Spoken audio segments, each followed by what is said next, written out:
Hello మమస్ కస్సుమనే అందాలతో కిక్కెక్కిస్తున్న senior beauty స్నేహ. తెలుగు ప్రేక్షకులకు స్నేహ గురించి ప్రత్యేక పరిచయం అవసరం లేదు. ఈ ముద్దుగుమ్మ అసలు పేరు సుహాసిని రాజారాం నాయుడు. ఈ ముద్దుగుమ్మ అక్టోబర్ 12, 1981 ముంబైలో ఒక తెలుగు కుటుంబంలో జన్మించింది. ఈ చిన్నది 'ఇంగనే ఒరు నీల్ పక్షి' అనే మలయాళ చిత్రంతో సినీ రంగంలోకి అడుగుపెట్టింది. స్నేహ తెలుగులో 'తొలివలుపు' అనే సినిమాతో పరిచయమైంది. ఈ సినిమాలో గోపీచంద్ హీరోగా నటించాడు. ఆ తర్వాత 'ప్రియమైన నీకు' సినిమా సూపర్ హిట్‌గా నిలిచింది. ఆ తర్వాత 'సంక్రాంతి', 'రాధాగోపాలం', 'శ్రీరామదాసు' వంటి తెలుగు సినిమాలతో పాపులర్ అయింది. రవితేజ, వెంకటేష్, నాగార్జున లాంటి స్టార్ హీరోలతో జోడీ కట్టింది. ఎక్స్‌పోజింగ్‌కు దూరంగా ఉంటూ 'సౌందర్య' లాంటి ఇమేజ్ సంపాదించింది. 2012లో తమిళ్ నటుడు ప్రసన్నను ప్రేమ వివాహం చేసుకుంది.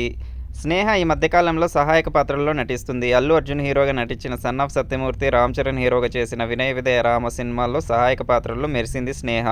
స్నేహ తమిళ్‌లోనూ చాలా మంది స్టార్ హీరోలతో సినిమాలు చేసింది. విజయ్, అజిత్, కమల్, సూర్య, ప్రశాంత్, ధనుష్‌లతో నటించింది.